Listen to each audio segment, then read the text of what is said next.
St. James Palace in London, down the street from Buckingham Palace. It's the official residence of the British monarchy, built in the 1530s by Henry VIII. It's not open to the public, but you can apply to go inside, which I did not long ago. It's not that hard. There's a soldier with a machine gun standing by a little cottage. He tells me to go inside, and then a man named Desmond Shaw Taylor comes and gets me. He's the curator of the Royal Art Collection. Early middle-aged, distinguished, a kind of high-end exuberance. You know, look at that building there that's kind of missing a bit. No, it has a nice jumble, yeah. Nice urban jumble. I came here to see a painting bought by Queen Victoria nearly 150 years ago. It's called The Roll Call. Inside the palace, there's red everywhere. Royal red, red carpets, red wallpaper. All the trim is in gold. The rooms are massive and almost entirely empty, except for the art on the walls. Enormous canvases, spanning many centuries everywhere. And in a kind of hallway, not far from the entrance, there it is. Roll Call, 1874. The absolute point of the roll call is that it has a single brilliant image idea. The painting depicts a group of British soldiers in the Crimean War, which is a war England and France fought against Russia in the 1850s. In Roll Call, there's just been a battle, and the soldiers are lining up in the gray light of morning to be reviewed by their commanding officer. We start talking about a particularly distinctive figure in the middle of the painting. Desmond has a flashlight in his hand because it's quite gloomy in the palace, of course. Palaces are supposed to be gloomy. He shines the light directly on the man's face. That's a brave young man Yeah. who manages to stand upright. And this sort of encounter is suggestive of comradeship, isn't it? St. James Palace has dozens of war paintings. Handsome generals on white chargers, panoramic battle scenes, faceless soldiers in glistening uniforms. They're almost cartoons.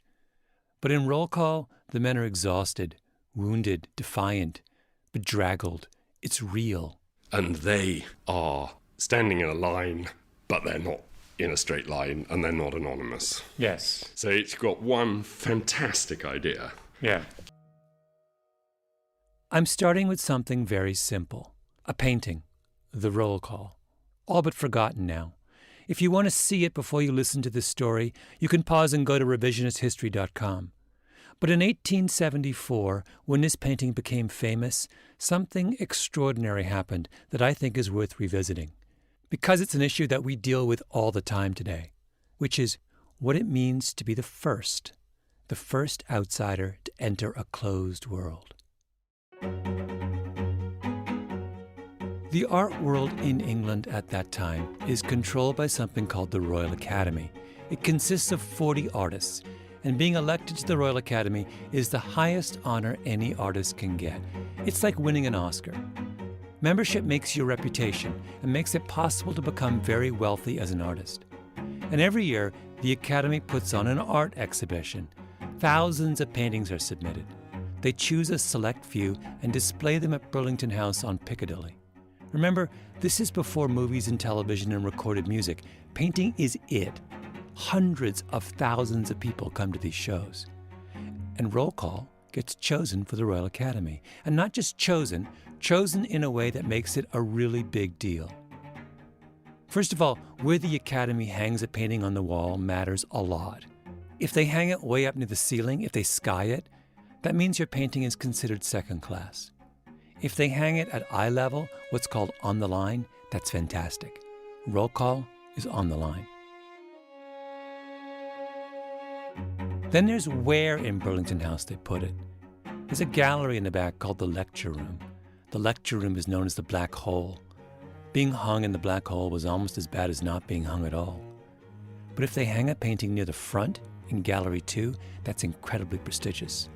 So where was Roll Call hung? Gallery 2. Unbelievable. On the line in Gallery 2. I was reading about it. It creates an extraordinary sensation. Yes, completely. Yeah. In an unusual way, even for that time. The day the show opens, the crowds make a beeline for Roll Call. The crowds were so great that you had to have, basically, we employ a warden, but they had to hire a policeman to say, don't touch or don't move on. The only contemporary equivalent I can think of is people camping out in line for 2 days to buy Beyoncé tickets, or the kind of frenzy the Beatles faced when they first came to America. Roll Call is the hit of the Royal Academy show. After that, Roll Call goes on a tour of England. In Newcastle, men walk up and down the sidewalks with sandwich boards, saying simply, "The roll call is coming." In Liverpool, 20,000 people go to see it. In those days, prominent paintings were put on little playing cards, and 250,000 cards are sold with an image of roll call. A bidding war breaks out among potential buyers. Finally, Queen Victoria, one of the greatest art collectors of her day, decides she absolutely has to have it, which is how it comes to hang in St. James Palace. Desmond Shaw Taylor must have seen Roll Call 1,000 times, but as he shines his flashlight over the artist's brushwork, it's like he's seeing it for the first time. He's excited about every little detail, even down to the soldier's shoes. That's pretty fabulous, isn't it? It's always so difficult to paint nothing in particular happening without overdoing it. And if you just get one grey colour and just a little bit of underpainting, you can just pick out the forms of the shoes. It's very impressive. I'm enjoying looking at this. It's a remarkable story, but I've left out the most remarkable fact of all. The artist, an unknown, more importantly, a woman, at a time when the art world was overwhelmingly male. British women in the 19th century weren't even allowed to study fine art. It was a closed world. And suddenly, in the middle of that closed world, there enters a striking young woman named Elizabeth Thompson, raised in Switzerland by wealthy Bohemian parents, an outsider, and she breaks down the door. I've been fascinated by the story of Elizabeth Thompson for years, by Roll Call, and more particularly by what happened to Elizabeth Thompson after the stunning success of her painting. What fascinates me is how her story is repeated over and over again. Once you know about Elizabeth Thompson, you see Elizabeth Thompsons everywhere.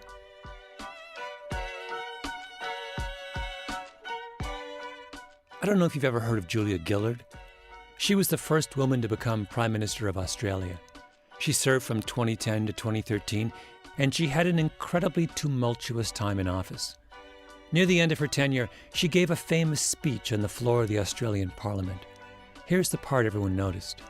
The Leader of the Opposition says that people who hold sexist views and who are misogynists are not appropriate for high office. Well, I hope the Leader of the Opposition has got a piece of paper and he is writing out his resignation. Because if he wants to know what misogyny looks like in modern Australia, he doesn't need a motion in the House of Representatives, he needs a mirror. That's what he needs. When I heard Julia Gillard give that speech, I thought about Elizabeth Thompson, because Gillard and Thompson were in the same situation, women dealing with the consequences of breaking down the door. I also remember Elizabeth Thompson when I think of Hillary Clinton. There's an idea that I think helps explain the phenomenon of Elizabeth Thompson and Julia Gillard. It's called moral licensing. It's a fairly new concept in social psychology. It was developed by a number of the best young psychologists in the field, chief among them Daniel Efron, who teaches at the London Business School. Here's the official definition of moral licensing. Past good deeds can liberate individuals to engage in behaviors that are immoral, unethical, or otherwise problematic, behaviors that they would otherwise avoid for fear of feeling or appearing immoral. When we do something good, in other words, sometimes we then, on occasion, give ourselves permission to do something bad. One of Efron's first experiments in moral licensing was in 2009. He surveys people who publicly self-identify as supporters of Barack Obama for president. And what he finds is that supporting a black politician doesn't always signal that you're a racially open person who is inclined to be progressive in other areas. It can also have the opposite effect. It can free you up to go back to your old racist ways because you've proven to the world what a good person you are. And that's what he discovers. A significant chunk of the people who supported Barack Obama were then more likely, at least in the experiment, to express racially questionable opinions. I was taken by this finding that people appear to be able to license themselves based on pretty paltry virtues. I met Efren in his office in London, up near Regent's Park. I asked him why a little egalitarian behavior doesn't lead to more egalitarian behavior.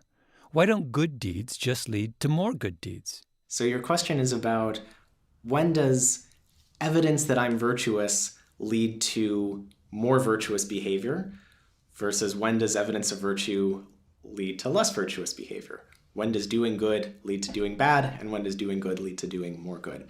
This is the million-dollar question in this literature, and it's been a puzzle.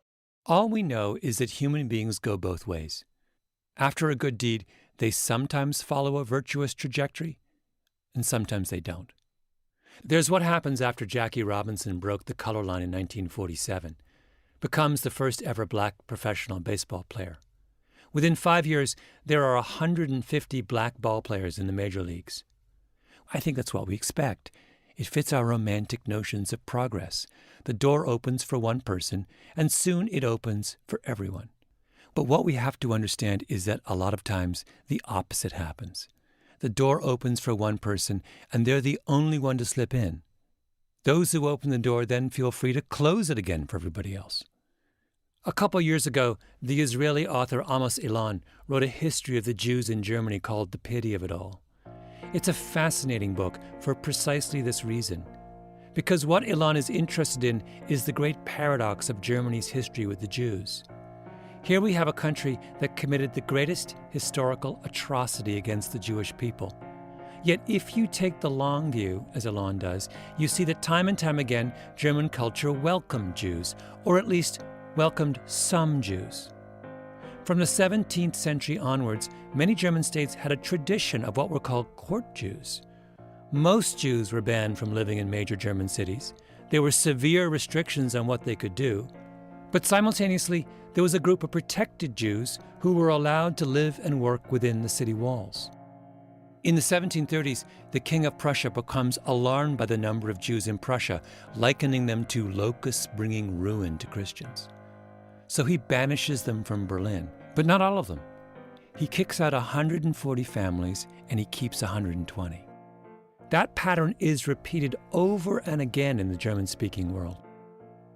In the 18th century, the philosopher Moses Mendelssohn, who was Jewish, was considered one of the most brilliant men in Europe. He lives in Berlin, and people come from far and wide to visit him. How does he stay in Berlin? The king grants him exceptional status. That is to say, and these are Amos Ilan's words here, Mendelssohn is the un-Jewish Jew. The same happens 100 years later with Bertolt Auerbach. He's Jewish, and he's the most widely read German novelist of his day. He's called the German Dickens. This is now at a time of virulent anti-Semitism throughout Germany, but Bertolt Auerbach is somehow immune from that prejudice. Richard Wagner, the notorious anti-Semite, loves Auerbach and calls him a man rooted in German life. One of the brothers Grimm thanks Auerbach for curing him of prejudice. The Germans hate Jews as a rule, but they love Auerbach. What's going on here? It sounds like a contradiction. It's not. It's just textbook moral licensing. The Germans love Bertolt Auerbach, and because they think they have demonstrated their open-mindedness by loving this one Jew, they feel free to act in the most despicable way to other Jews. You open the door to one outsider, and that gives you permission to close the door to others.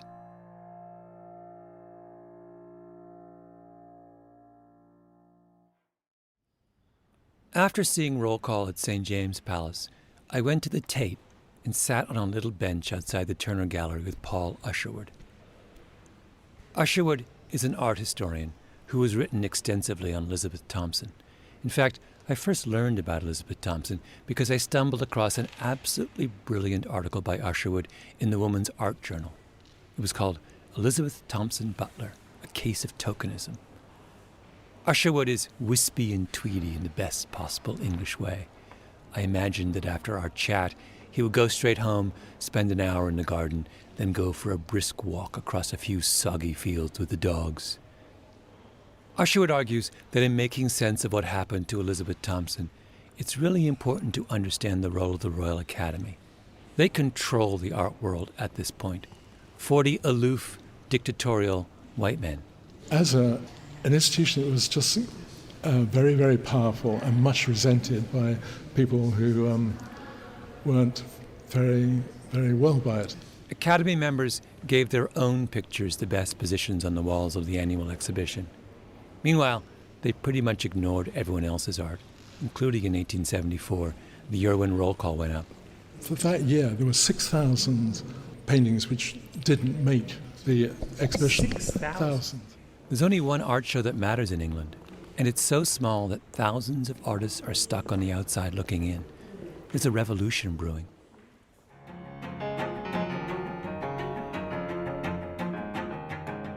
So along comes Elizabeth Thompson, a woman, an outsider, with an absolutely brilliant painting. And the Academy hangs it on the line in Gallery 2. And everyone thinks this is a sign that the Academy is finally opening its doors. To what? To the Holy Grail, membership in the Royal Academy itself. It seems destined to happen. One of the most prominent art critics of the day writes in the Daily Telegraph that roll call's success proves that, and I'm quoting here, real genius has no insurmountable obstacles in the English art world.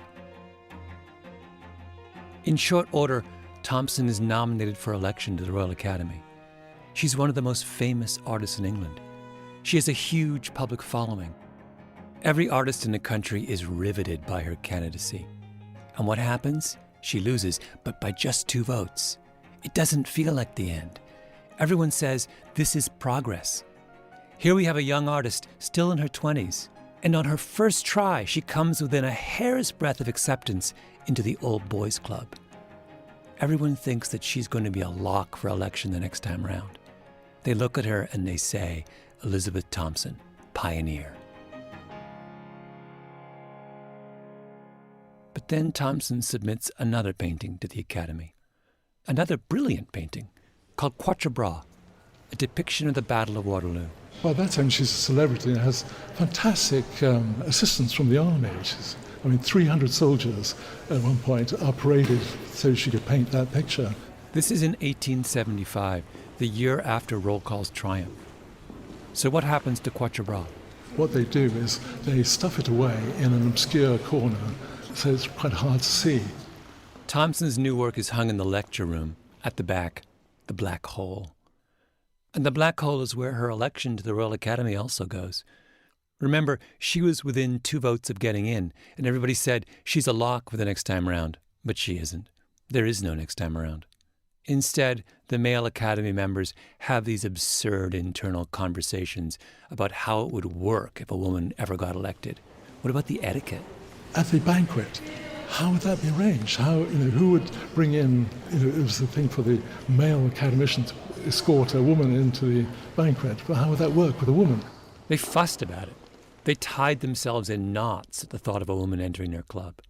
So the Academy members passed new regulations to limit the privileges of any women who might get elected in the future.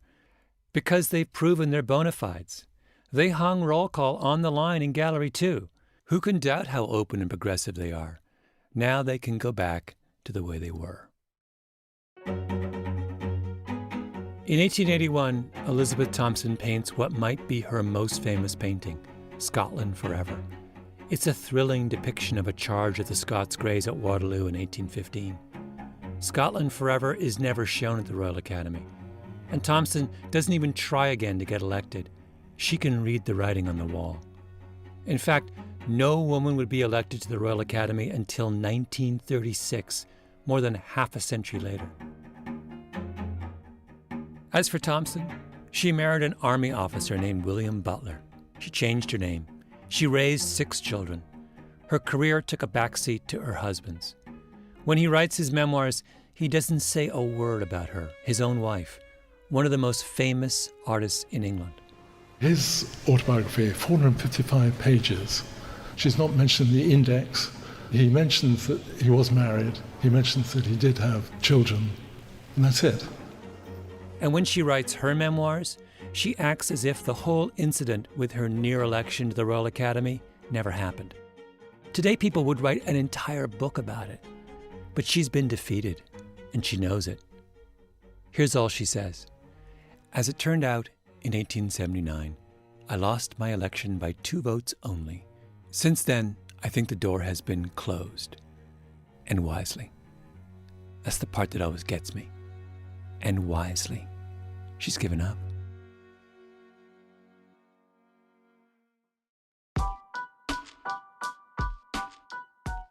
Remember how I mentioned that when I saw Roll Call, the first thing I thought about was Julia Gillard, the former Prime Minister of Australia?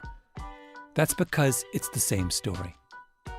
Gillard's election was a milestone in Australian history, the same way it would be for any country. Australia had been an independent nation for more than a century. 110 years of uninterrupted male rule. And that came to an end in 2010 with this funny, whip-smart, tough woman. In former British colonies like Australia, the representative of the British Crown is called the Governor-General. And the Governor-General is the person who swears in the new Prime Minister. When Gillard stands up to take the oath of office, it's a doubly incredible moment. What made it loom large for me that day is our Governor-General at that time was the first woman to ever serve as Governor-General. This is Julia Gillard telling the story. And I could see in her face and in her eyes, this incredible shock or delight that she was going to be the person to swear in the first woman Prime Minister. I, Julia Eileen Gillard, duly affirm and declare that I will well and truly serve the Commonwealth of Australia. And, she subsequently said to me, look, I didn't think I'd live to see it. I didn't think I'd live to see the day our nation had a female Prime Minister. It's a big deal. And Gillard, like many at the time, thinks that Australia has undergone a permanent transformation. And she also thinks that after the novelty of her election passes, she'll just be Prime Minister Gillard. The fact of her gender will become unremarkable, the way the fact of a baseball player's race is now unremarkable. If you'd asked me then, that all would have played itself out in the first few months, and then I thought sort of the political cycle would go back to normal. And I made that judgment call spectacularly wrong. When was the first moment that you realised you were wrong? Oh, look, I don't think it was it wasn't the thud of a penny dropping in my brain, but it just became clearer and clearer, particularly by the time we were in the government's second year and we were putting a price on carbon. And the campaigning against that by the opposition and in the community was getting hotter and shriller. It was in the course of that the gendered stuff really started to show. Things got ugly. You're the people that elected this bloody bitch in. Get the witch! Get the witch! Get that down! Get that down! Her opponents would circulate lewd sexual cartoons of her. She would be referred to in the newspapers as Julia, as if she was a reality TV star and not the head of state. The media would constantly refer to the outfit she wore, or how much cleavage she showed, or the tone of her voice. The CEO of a major Australian company publicly called her an unproductive old cow. One restaurant offered on its menu Julia Gillard Kentucky Fried Quail, small breasts, huge thighs, and a big red box. Was there any particular moment or thing said that hurt you the most? I mean, it's obviously not a good thing to look out on a scene of protesters and see yourself described as a bitch and a witch and things like that. But for me, actually, the worst moment in my Prime Ministership was not in and of itself a gendered remark, but came from a shock jock.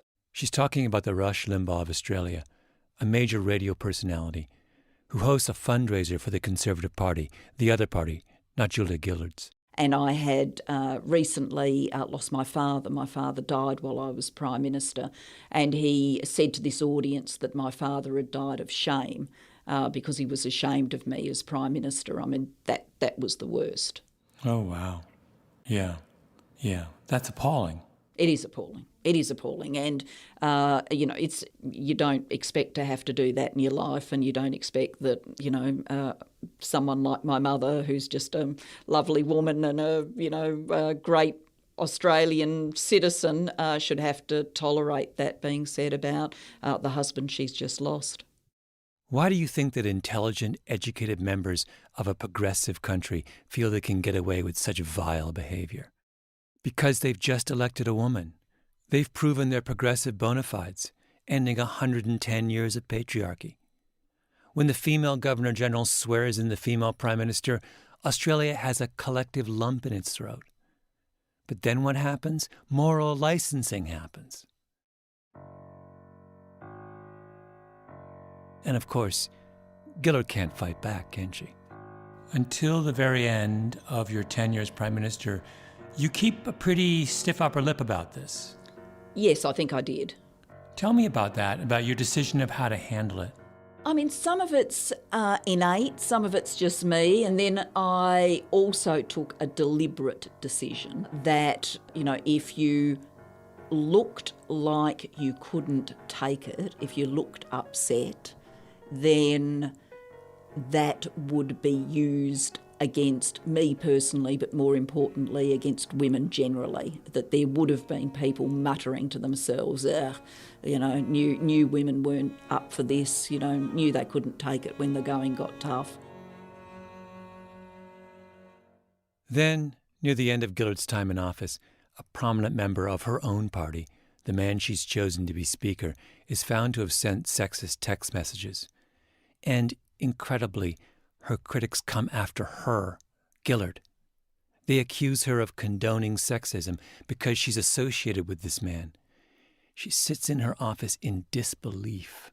I don't want to use any bad language to you, but I did have just going through my brain, for heaven's sake, and the word I was thinking wasn't heavens, but for heaven's sake, I cannot believe that after everything I've had to listen to, now I'm somehow, going to walk into a parliament and people who have used gendered insults against me are now somehow going to try and give me a lecture on sexism. Like, the injustice of this was just boiling in me. So that day, in Parliament, she stands up and gives her famous misogyny speech. It's addressed to her harshest critic, the leader of Australia's opposition, a man named Tony Abbott. Gillard just starts listing all the things Abbott has said and done to her and other women over the years. She lets him have it. I was very offended personally when the Leader of the Opposition, as Minister for Health, said, and I quote, "Abortion is the easy way out." I was very personally offended by those comments. You said that in March 2004. I suggest you check the records. This is live on the floor of Parliament. If you watch the video, Abbott's sitting right in front of her. She's dressing him down to his face. And the longer she goes on, the more he shrivels and shrinks. I was also very offended on behalf of the women of Australia when, in the course of this carbon pricing campaign, the Leader of the Opposition said, when the housewives of Australia need to do what the housewives of Australia need to understand as they do the ironing. Thank you for that painting of women's roles in modern Australia. And then, of course, I was offended too by the sexism, by the misogyny of the Leader of the Opposition catcalling across this table at me as I sit here as Prime Minister. If the Prime Minister wants to, politically speaking, make an honest woman of herself, something that would never have been said to any man sitting in this chair. I was offended when the Leader of the Opposition went outside in the front of Parliament and stood next to a sign that said, "Ditch the witch." I was offended when the Leader of the Opposition stood next to a sign that described me as a man's bitch. I was offended by those things. Misogyny, sexism, every day from this Leader of the Opposition. Every day, in every way, across the time the Leader... This was in 2012. It was practically yesterday. At her last news conference as Prime Minister, Gillard says, "What I am absolutely confident of is that it will be easier for the next woman, and for the woman after that, and the woman after that, and I'm proud of that." But forgive me for being a little less optimistic than she was.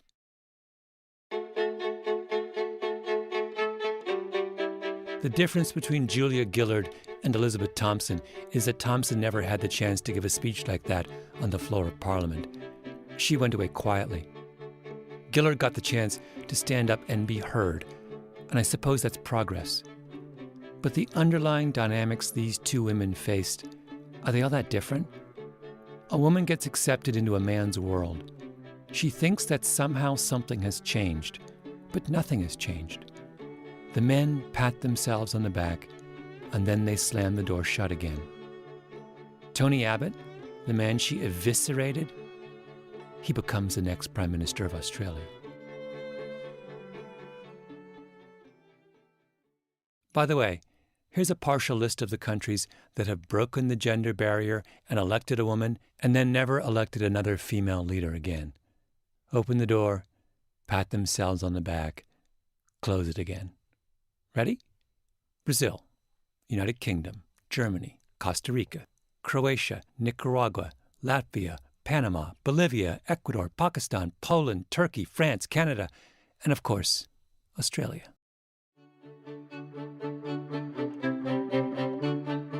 Makes you wonder about Hillary Clinton, doesn't it?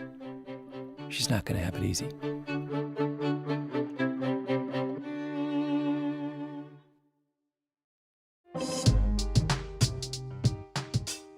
You've been listening to Revisionist History.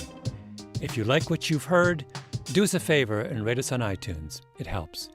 You can get more information about this and other episodes at revisionisthistory.com or on your favorite podcast app. Our show is produced by Mia Lobel, Roxanne Scott, and Jacob Smith. Our editor is Julia Barton. Music is composed by Luis Guerra and Taka Yazuzawa. Flawn Williams is our engineer, fact-checker Michelle Soraka, and the Panoply management team, Laura Mayer, Andy Bowers, and Jacob Weisberg. I'm Malcolm Gladwell.